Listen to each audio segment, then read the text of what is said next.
Good morning, everybody. Happy Saturday. Nice to see everybody in this morning. My name is 12 Gauge. Welcome to my channel, 12 Gauge Investigative. This morning I thought I'd take a little break from the Idaho 4, but I do want to talk about last night's show. I thought it was amazing with Jennifer Coffindaffer and my friend Molly. It's always nice to have individuals that come up on the stage that are able to give you some expertise without speculation and without reaching far for information that is unfounded. I will continue doing the Idaho 4 stuff, but like I said, I'm taking a break off of it for this morning, and hopefully tonight I will be in Mind of Monsters as a panel guest, and I'm not quite sure what time that will be, but she invited me over to be a panel guest. So if you guys are in the neighborhood and you don't have much to do, hopefully you guys can go over there and check me out. You know, it's beautiful here in Texas. It's probably about a 55, 60 degree sunny with a mild breeze, and it seems to be headed toward a beautiful day. So I'm not going to read as much as I usually do, but I do have some announcements for you guys. I have some scheduled guests coming on, one in April and probably another one in a couple of months because they're pretty busy with their scheduling. But these are high level guests, and I'm excited to say the least because I've worked hard to kind of get them to want to come on the show. And one of the reasons I believe that they agree is the beautiful chat that we have, where we don't have a lot of fighting, we don't have a lot of disagreements, and we have a lot of great interaction. So, chat, tap yourself on the back, and mods, give yourself a hell of a good job, because y'all work hard, y'all y'all allow individuals to come in here and be themselves, and you don't try to control other adults, and that's what we strive for. So I'm very proud of everybody that's a part of the community, as well as some of the other individuals that hop in here, other creators, kind of like Salty. I enjoy Salty coming in here and saying hello. Good morning, Salty. I'm happy to see you. And other creators that might come in here and want to stop in and say hello. We're not enemies by any means, none of us. So hopefully, people feel free to come in here and give their opinions. This book reading, it really allows me to open up different aspects of true crime because Idaho's going to come and go. Idaho's going to come and go, but true crime's going to stay. So hopefully, we can continue growing as a community, and we can, continue to learn what true crime is really about, how it formulates, how the prosecutors, how the investigative teams, how the paramedics, all those things work together to gather information to hopefully put the people that are doing these things to face the consequences they need to face. And that's all that I really try to get across is the educational part, the psychological part. Um, Granted, I can only go so far with the psychological because that's not my scope, but I am smart enough and I've been doing this long enough to incorporate a lot of different avenues to give you guys some insight. So I will stop rambling and I will get to the book. If you haven't been following along with the book, there's probably the first 3 or 4 chapters, maybe 5 chapters in the library. So why don't you guys, if you have nothing to do on a rainy day or a cold day, go and listen to me read this book and have yourself an awesome time listening to Matt Murphy. He is a great guy, it seems, and I'm privileged to read his words and thoughts. So here we go. Let's see. I moved this up. Here we go. To begin, when it comes to matters of the heart, I'm far and away the biggest fool I know. The pain I felt over the loss of my ex-girlfriend was not the first time I experienced a broken heart, nor would it be the last. Dennis Conway used to joke, "You have two talents, dude: closing arguments and screwing up relationships with nice women." He was kidding, but not really. He was certainly right that the most of the people I've been with over the years were very nice, some far nicer to me than perhaps I deserved. But not all. There was one in particular who was just plain awful, and in retrospect, thank God for that. I didn't know what I was getting into that night at Rock and Sushi, but it certainly seemed like fun at the time. In hindsight, I was in no state to start any kind of serious relationship, not 2 hours after learning my ex was actually going to get married. But right at the beginning, like with many other disastrous relationships, it felt like this woman was different. Articulate and striking, with big brown eyes containing just a hint of sadness, I was drawn to her immediately, even if some of that was surely about being distracted from my stupid broken heart. Just like the other three couples who met that night, we began dating. And just like the others, it got pretty intense pretty quickly. Soon enough, we were all getting together as a giant group almost every weekend. Like the heartsick fool I was, I stumbled blindly into a serious relationship with a woman I barely knew. The rush was partly from my own misjudgment about who she really was as a person. I tend to have a maddening blind spot where I perceive mundane acts of kindness as actual human connection. This exasperating ability to misjudge potential romantic partners only gets worse when I'm emotionally vulnerable. And on the night we met, I was about as down as it gets.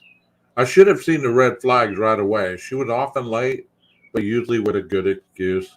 Dinner reservations have limits, though, and I had more than one uncomfortable moment of staring at an empty chair across the candlelit dinner table. She was busy, but then again, so was I. She'd apologized the next morning, but it always seemed to happen again. Been there, done that, guys. As time went on, I started to notice a meaner edge. Half jokes she made to baristas and waiters, calling them out for minor mistakes, soon swung my way. She started to drop little digs in front of other people.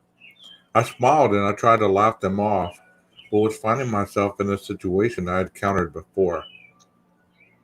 We all want to be seen, understood, and supported by our romantic partners, and I had just been with someone who was wonderful in those ways, but my new relationship seemed to be missing some intangible gear. On the surface, it looked perfect. Physically, we were a good match, and it was a bonus that three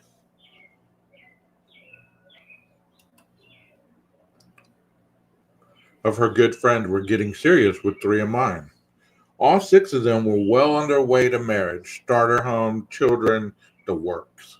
She seemed to enjoy showing me off to her other friends, at least at first, but also had way more enthusiasm when talking about her weekend parties, or even her ex boyfriend, than hearing about murder cases. My work is certainly not for everyone. I get that. But there's a point when some degree of understanding becomes important if a relationship is going to succeed. When I would wake up with those cold sweats, the woman next to me seemed far more concerned about the wet sheet than the nightmares causing them. She was increasingly disinterested in what was going on in my head.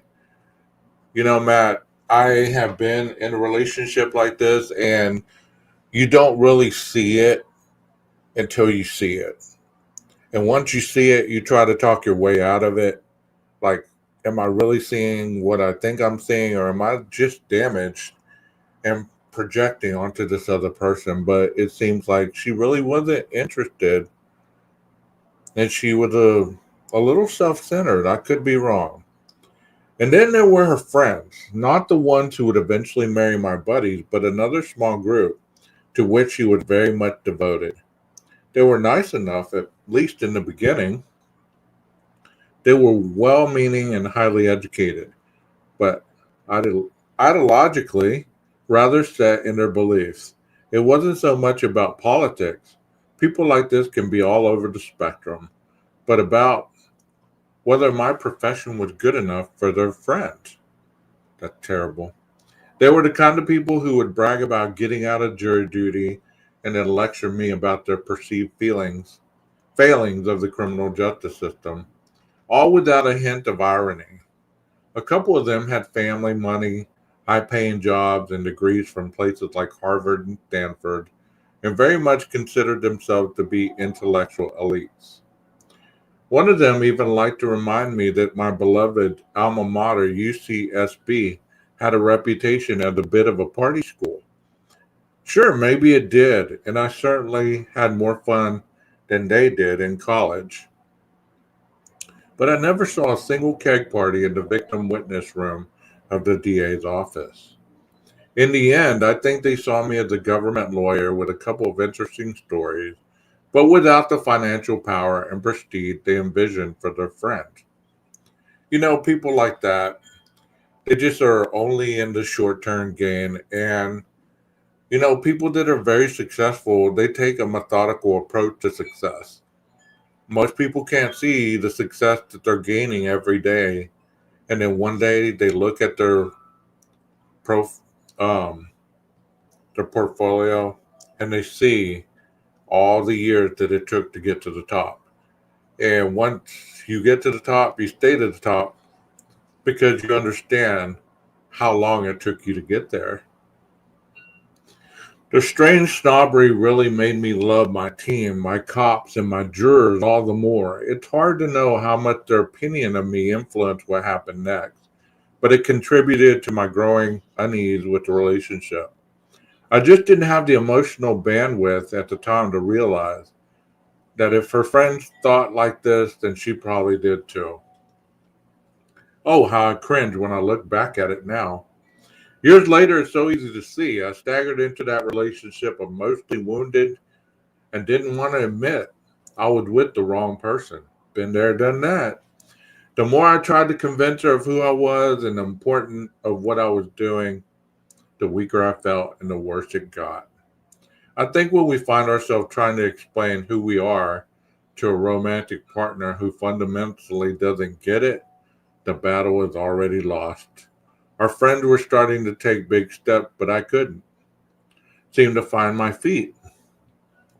Like the old adage says, the way you feel about someone and the way they make you feel can be two totally different things. Looking back, I am ashamed to say that I put up with that too far, too long. About 8 months in, she invited me to the Bay Area for a wedding. Two of her good friends had chosen a quaint little hotel in the rolling hills and vineyards of Napa as a place they'd get married. In retrospect, perhaps wine country wasn't the best place for us to be.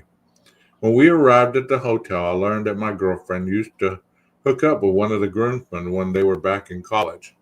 An ex at a wedding is not unusual, and I'm not a jealous person, but sometimes you can just tell when there's a lingering spark between two people. I did my best to fake a smile and be a good guest in a room full of people I mostly didn't know, except, of course, for opinionated friends who all seemed to be there. It was going to be a long night. I'm sorry if you see the rest of the story coming. I'm embarrassed to say I didn't. At some point after the ceremony, the toast, and the cutting of the cake, I snuck over to the hotel bar to catch a bit of the UCLA football game in their season opener against Alabama. I was joined by some other plus ones. We didn't think anyone would miss us at the reception. Besides, by this point, pretty much the entire wedding was drunk, and I figured I would let her have fun with her friends. After a while, I headed to the bathroom. down a long, dark hallway in an old hotel. I passed an enormous couple making out against the wall and did a double take. It was my girlfriend and the groomsman. My eyes and brain couldn't seem to reconcile what I was looking at. It set in like a kick to the stomach. Between misdemeanors, the gang unit, sexual assault, and my early work in homicide, I had completed perhaps 80 jury trials by the point in my career. I could speak English language was my currency, and I knew how to talk. And yet in the moment, I had nothing. I managed exactly two sounds, and one of them is barely even a real word. Dude? Her eyes went wide as she looked up as he removed his tongue from her mouth. The groomsman scurried away, muttering something like, I'm sorry, I didn't know. Of course. I was stunned. Through the fog, I found a full sentence. So, you understand that means we're done, right? I walked away. Her drama turned on like a switch as she followed me back to her room. She cried, tried to blame the other guy, and kept saying she loved me. I told her I was done. I packed my bag and explained that I was leaving first thing in the morning. She collapsed onto the bed, still wearing her dress, and it didn't take long before she was out cold and snoring. I counted the hours wide awake until the sun came up and I could get out of Napa. I squared my shoulders and tried to walk out of that hotel with as much dignity as I could muster, but the truth is that I was crushed. I entered that ridiculous relationship as an emotional wreck in the first place. So where would this leave me? 15 months earlier, I had been with a smart and fiercely loyal woman who desperately wanted to marry me. How in God's name had it all come to this? Bro, I have so been there. Been there, done that. I think we all have. I think we all have. That rebound relationship's a BR. But life is a funny thing, and it's amazing how some of our lowest moments often spawn our highest achievements. Sometimes this is because we dig in and become better versions of ourselves. Sometimes it's because these low moments open a door to something better. And sometimes it's due to pure, dumb, serendipitous luck. Driving back to the Oakland airport in my cheap rental car, I immediately called my friend Sean, who organizes an annual surf charter with a bunch of my friends. I'd already told him I couldn't go that year, I had work to do. I hadn't trained a bit, and after all, I'd had a wedding to attend at the same time as the trip. As soon as he answered, he could tell I needed a buddy. Please tell me there's still an opening. I need to go surfing. Badly. The news was good, and I was packing boards as soon as I got home. I was on my way to eastern Indonesia for 11 days on the sailboat Mahalo, which quite appropriately means thank you in Hawaiian. Unbeknownst to me at the time, that trip was going to be profoundly important in ways I never could imagine. You know, it's so interesting to hear other people's stories, no matter how high up the ladder they seem to get early on in their careers or whatever. It seems like we often think we're the only ones, but it's interesting how other people encounter the same type situation that some of us have been in ourselves. And it's good to see that things turned around in his life. It really is. Indonesia is a unique, incredible place for surfers. Bands of energy from the storms off the southern coast of Africa, one of the angriest stretches of ocean in the world, travel thousands of miles over the Indian Ocean, organizing themselves along the way before reaching the shores of Indonesian archi- archipelago. Perfectly groomed, they stack up on the coral reefs of Indo as some of the best waves in the world. It's also a great place to get your head together, and nothing felt like more of an escape than Roddy Island. One of my favorite surf spots on Roddy is a place called Sucky Mama's. The break is what Australians refer to as a right-hander, which dredges up over the shallow reef and barrels into a deep channel about 100 yards down the line. It's brilliant when the conditions are right, but very dangerous when the tide gets low. I loved it for the peace of mind I found there. The takeoff requires full commitment, and you need all the skill you have as a surfer to make it safely to the deep water of the channel. For me, this meant applying whatever mental focus I could muster. Concentration and success on one wave led to increased confidence on the next. And the view from inside the barrel, especially when framed by the deep blue of the tropical ocean, is an image that every true surfer lives to see. Years later, I would break a rib surfing that very spot and come as close to drowning as I ever have. But on that trip, fresh off the disaster in Napa, I just couldn't get enough.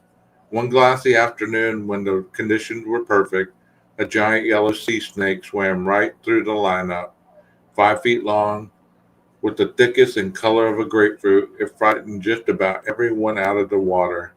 Sea snakes are generally pretty docile, but when one of the most venomous animals on the planet swims right by you, it definitely commands your full attention.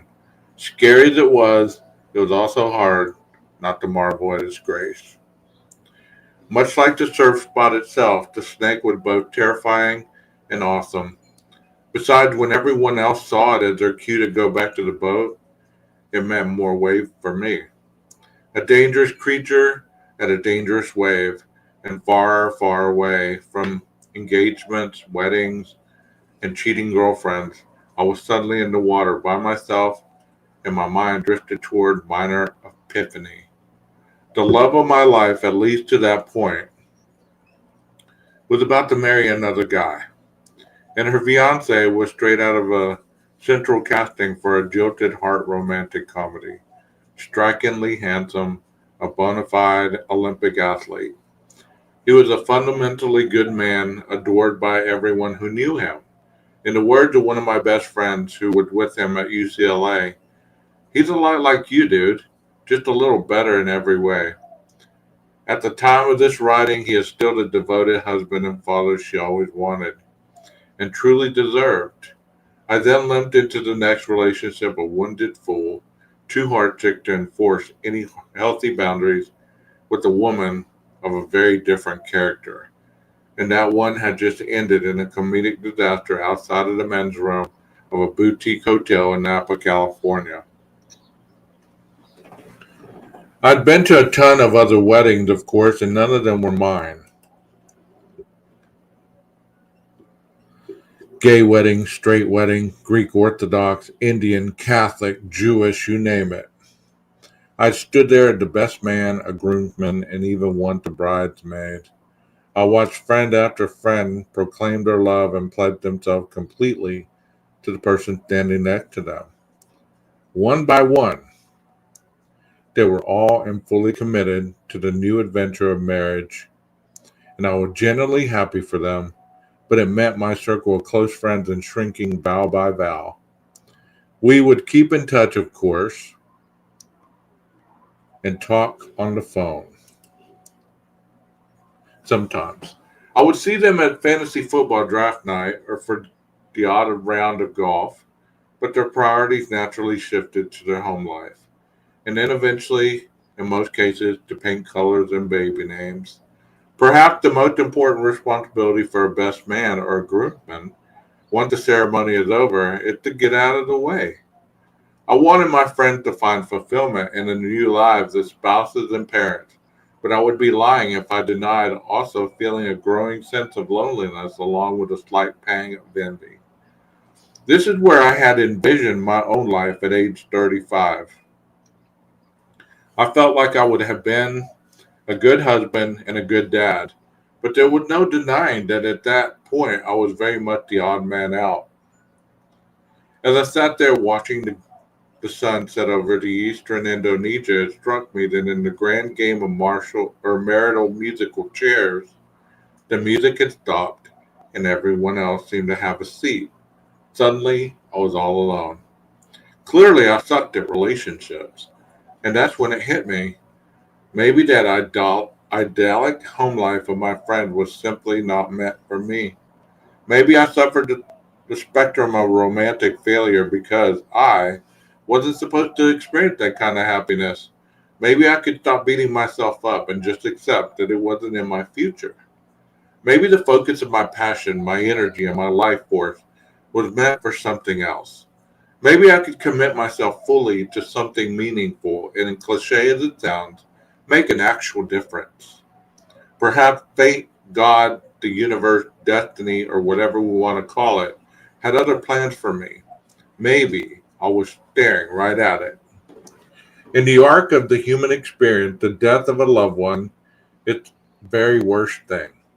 Death due to murder is the worst of the worst.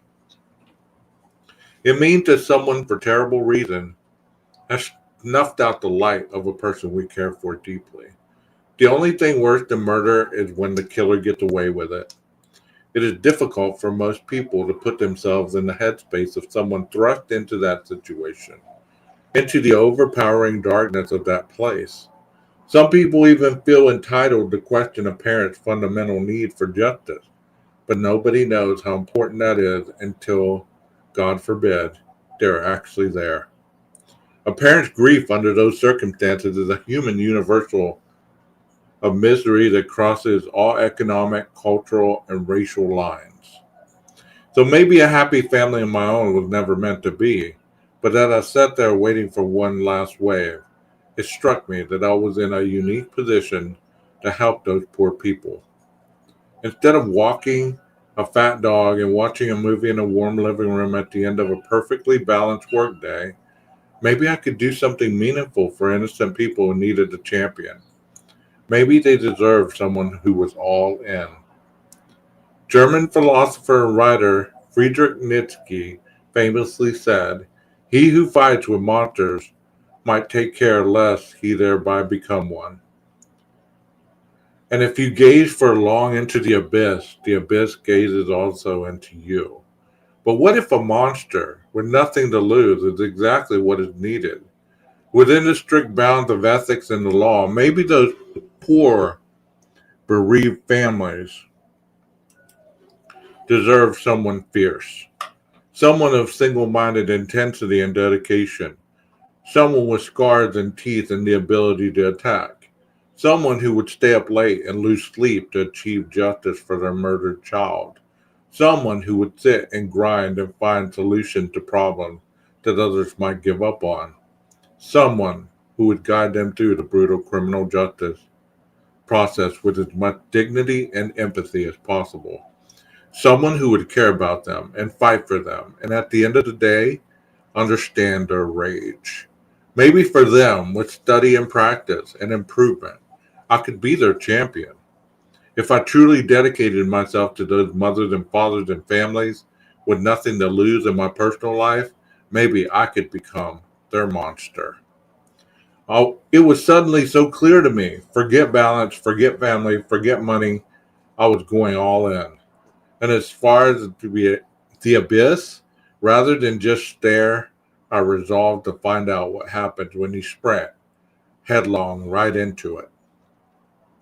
It occurred to me that the problem with the most destructive addictions is they sneak up on people who are surprised when they get consumed. Work, especially this work, can get addictive. But what if you serve yourself up voluntarily? I decided at that moment to embrace it completely. A strange sense of relief washed over me as I returned to the boat. Unburdened from my own heartbreak, the rest of the trip was a joy. On surf charters in Indonesia, you basically spend the entire day surfing in 80-degree water before everyone gathers on the boat for dinner. You laugh, discuss the next day's projected weather, and eventually end up talking story with the other guys. A lot of your energy on those trips is focused on things like swell direction, wind condition, and phases of the moon. And it's remarkable how much you can soothe a troubled mind by reconnecting with the natural world. After the beers start flowing at those dinners, the conversation inevitably tends to get a little looser. On that trip, the boat captain was a man named Gary Burns, And one night, under the stars, he let slip just a little more about his past life than he might have otherwise. Gary lived on a 50-foot sailboat with his wife and young daughter, spending half the year in Australia before returning each spring to Indonesia for the surf season. Gary had lived on boats for his entire adult life, and there was very little he did not know about the ocean or the people who live on it. One night, he told me about some colorful encounters he had with the smugglers, fugitives, and drug dealers inside the boating world. He was amused to have a prosecutor on board to chat with. I had gained a new friend, one I would soon depend on in ways that I had nothing to do with surfing. And right there, I'm going to stop. Because, like I said, I need to get to the gym and I want to start my day with a good workout. Let me say hi to some of the people in the chat. Rondi Potter, Arctic, thank you for being here. Texas, thank you for joining us. Sirius, thank you for joining us if you're still here. Thank you guys for being here. Thank you so much for being here. Yes, I must get to the gym. I will pick up on chapter 4 tomorrow. And like I said, I plan on being on Mind the Monsters tonight. I'm not sure what time the show is. But if you are in the area, let people know. And she always gives a good show, so hopefully you guys can head on over there. We will be talking Idaho, so you guys will know what the topic is. Y'all head on over there, give Mind the Monsters a like and a subscription if you haven't already. And get out and enjoy some air, some fresh air, you know? Sometimes that's what's needed to clear your mind of all the misery or uncertainty or stress that we hold inside, you know? That's what I plan to do. I might even ride my scooter, who knows? Anyways, you guys have an awesome day, and I will see you later tonight. Remember, take care of yourselves and take care of everything around you. Do it the best you can and try not to sweat the small stuff. Maestro, cue that music.